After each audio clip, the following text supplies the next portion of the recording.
Blue Jays in the 2023 season went 89-73, ending up with a wild card spot to make the postseason. However, once again, they have lost in the wild card series and entering 2024. Are the Blue Jays finally going to have that movie that they talked about, Vladimir Guerrero Jr. in that quote? Is it going to be the movie year for them?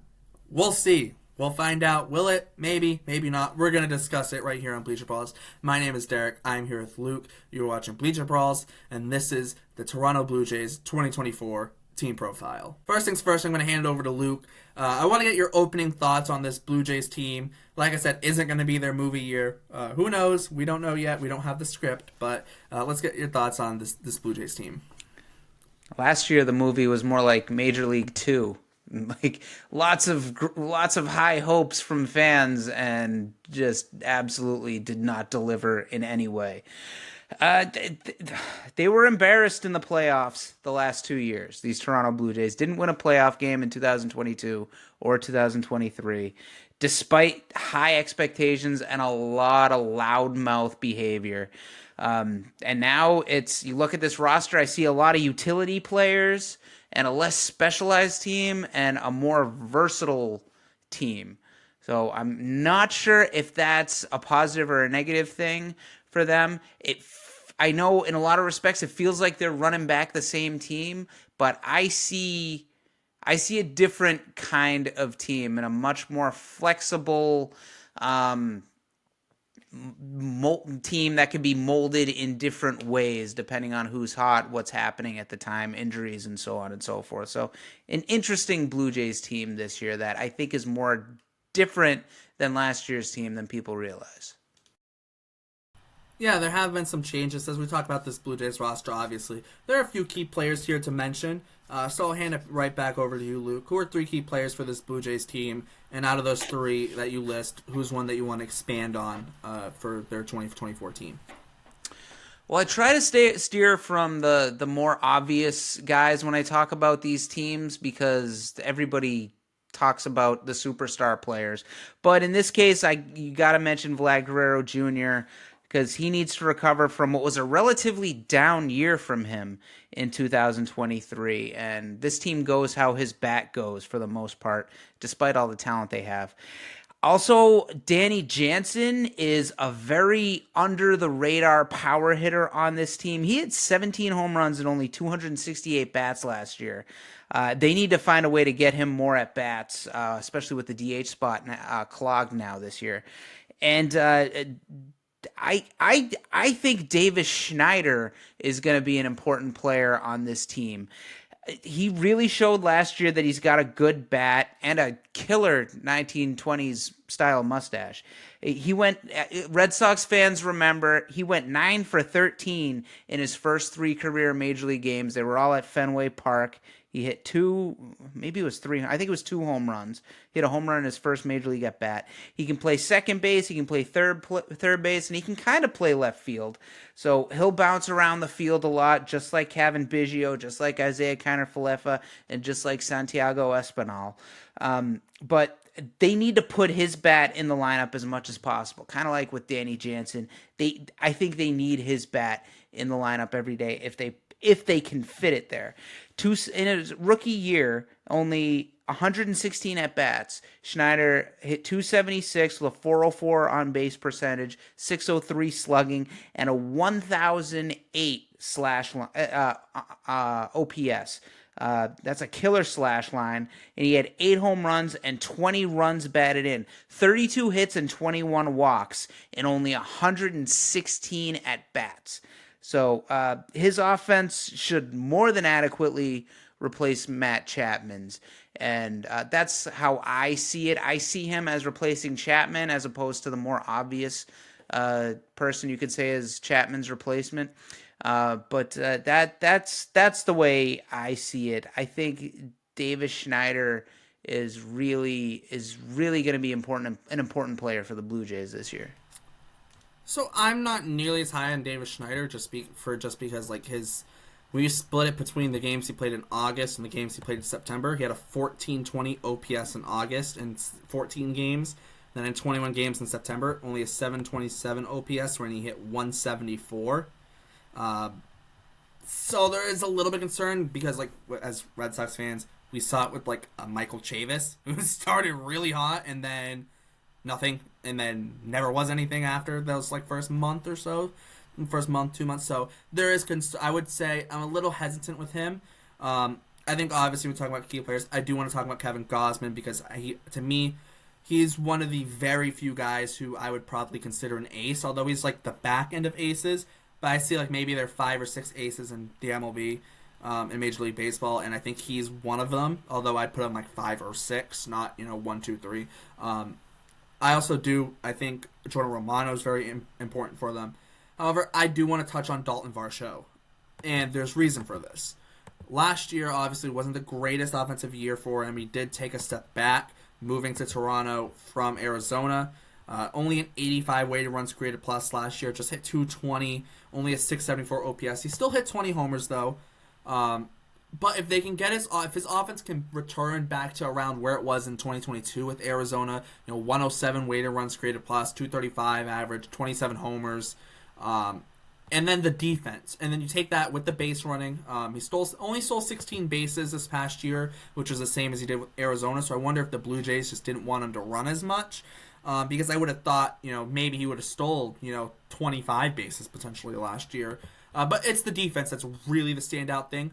I don't know why they put him in left field in terms of, like, I understand why, because Springer's in right and Kiermaier's in center, but, like, I feel like you're losing some of his value defensively because he's so good defensively. Won a Gold Glove in 2022 in the outfield, mostly playing right field for Arizona, where he put up in right field in 2022, put up 14 defensive runs saved and 10 outs above average.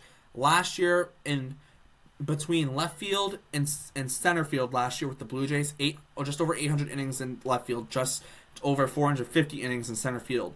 A combined 29 defensive runs saved and then 10 outs above average. That's stupid. That's literally stupid. And then what's even crazier when you dig into it, 11 defensive runs saved, in left field. In the 462 and a third innings in center field, he put up 18 defensive runs saved. That might be the most ridiculous number of defensive runs saved in that small of a sample size I've ever seen. The defense is elite, so if they can get the bat going a little bit more, you keep the elite defense, and maybe get them to run a little bit more, they need a left-handed bat to do something. It's a very right-handed heavy lineup. If Dalton Varsho can be that he's not going to be the slugger middle of the lineup lefty bat, but maybe he hits like sixth and can just be a different change of pace compared to all the righties they have. I think he can be a very key player, especially, like I said, with the ridiculous defense. And I'm a guy who loves really good defense. I love elite defense, and he's one of those guys who provides that. Derek, you're a writer now. 29 defensive runs saved is not literally stupid. It's figuratively stupid. Stop with the literalies. It's close enough. Yeah, I don't know where I was thinking. I drew a blank for half a second. English is not my strong suit. I always struggle in English class. Moving on to key offseason moves. The Blue Jays. They signed Justin Turner. They signed Isaiah Kiner-Falefa. They re-signed Kevin Kiermaier, although they have lost some pretty big names like a Matt Chapman, also Brandon Belt, Jordan Hicks from their bullpen, and also some other guys too. They lost to free agency. Out of the moves that they made or didn't make this offseason, ones I listed or didn't list, what's a move this offseason that you think is key for the Blue Jays? I think Justin Turner, at 39 years old, he still has a great bat, and he's got winning experience that should help this band of losers and chokers that do really well until it really matters. The Jays hope that JT can keep them loose over the grind of a full season, and they probably hope that he can help them just keep their mouths shut and just play baseball and not get and understand, like, you haven't done anything yet. It's not really a big deal that you have a really good team on paper if you lose the last 2 games of the season every year. He fits into their utility mentality. He'll be DHing mostly, but he can play some first. He can play some third. And so that should help keep Vladimir Guerrero Jr. fresh and get Turner some reps at third base, like the other 10 guys that'll be getting reps at third base for this team.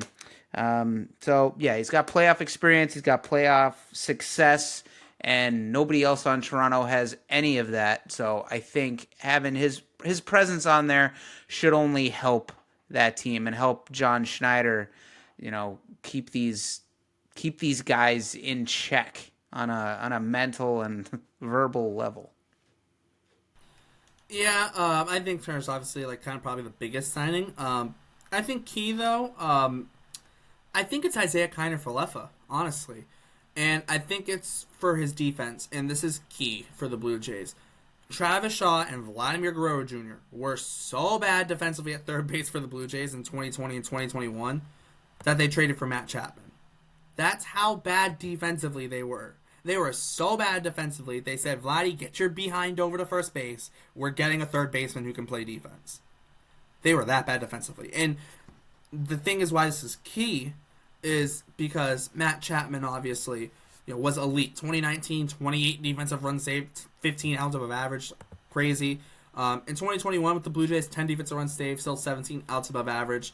The last couple years hasn't been as good, but even in 2023, 12 defensive runs saved, 4 outs above average. It is like kind of a thing of like the last 2 years of the Blue Jays, the defense numbers have gotten, like defense metrics have gotten worse, but at the same time, it's been like a thing where I think there's like a hypothesis of like playing on the turf, like for whatever reason, has made guys struggle a little bit defensively in terms of defensive metrics. I don't know how true or not that is, but it's interesting. Kiner Falefa won a Gold Glove at third base in 2020 with the Rangers, posting 7 defensive runs saved and 5 outs above average in just 366 innings because it was a shortened season. And he defensively was very good for the Yankees at shortstop and 10 defensive runs saved in 2022. Last year was a lot more of a utility guy. I'm not saying he's going to play third base every day for the Blue Jays, but I think he'll actually get a decent chunk of the reps at third base considering Chapman's not returning. So I think Kiner Falefa is a very key signing for that, considering that with Matt Chapman, they valued third base defense so much that they literally moved their franchise player to a different position just to trade for a guy who could play third base defense, could play third base defensively well. There's a solid use of literally. They did literally move Guerrero from third base to first base. Yeah. Yes, my English. We're working on it here. We're working on my English skills here. Last but not least, team expectations for the Blue Jays. I'll go back to you, Luke. What are the expectations for this Blue Jays team in 2024? I picked them to reach the World Series last year, and now they have more versatility, but just I feel like it's a little too much of a hodgepodge of who's playing where and a little too much of a juggling act. There's going to be John Schneider is going to have a lot of work ahead of him, keeping everybody happy. And I think that's the issue here is they got 10 or 11 everyday bats, guys who are good enough to be everyday bats in this lineup. And the tough part is going to be Schneider figuring out how to balance them all out and keep them all happy. So I see them in the ALDS. If he can figure out this juggling act and keep them all happy, that's where I see him back in the ALDS. But who knows if they figured out how to get over that hump. And as much talent as they have on their pitching staff, it's like they have five really good number 3 pitchers. And I know on paper they are better than that, but I feel like they don't really have that bulldog, and I don't see Gausman in that light the way you do. Not at the end of the season anyway. I think he tires at the end of the season, and he's not really a playoff dominant performer. Yeah, I think the expectation for this Blue Jays team has to be to make the playoffs, to make like a run in, like deep into the playoffs. They need to get over that hump of losing in the wild card round. I'm going to make this joke because I am overweight, so I can make this joke. I feel bad for whoever the Blue Jays chef is this spring training with Vogelbach and Manoah and Alejandro Kirk. I can make the joke. I'm overweight, so I can make the joke. So do not come at me for that. They must think something, like there must be something to that. That can't be a coincidence that they get all these heavy guys. But Guerrero lost a lot of weight this offseason, and they feel like they got to balance that out. Like, all right, one of our fat guys isn't fat anymore, so we got to get the fattest guy now. There must be something about that. They think that if big guys. This is a thought about pitchers years ago. Like Kurt Schilling would say, like, as an excuse so he wouldn't have to lose weight. He'd say, "Oh no, I store my." It's talking about like storing energy in his fat. Like I think I have more left in the tank at the end of the year than thinner Bartolo guys. Colon played till he was 45. Yeah, Sabathia had a long career. I don't know. Maybe there's something to it, but I feel like it. I know John feels like it only works with pitchers. So I don't know. Too many hefty guys in your lineup. That could be a bad thing. Maybe, but hey, their chef's probably cooking some good food since they're all there. They're probably loving that food. Good thing the catering bill isn't part of the CBT threshold calculations. But yeah, I think that's where we're gonna end it off. Blue Jays fans, let us know your thoughts on your team in the comments. Check out all our other team profiles. For Luke, my name is Derek. Thanks for tuning into Bleacher Brawls, and we will see you next time.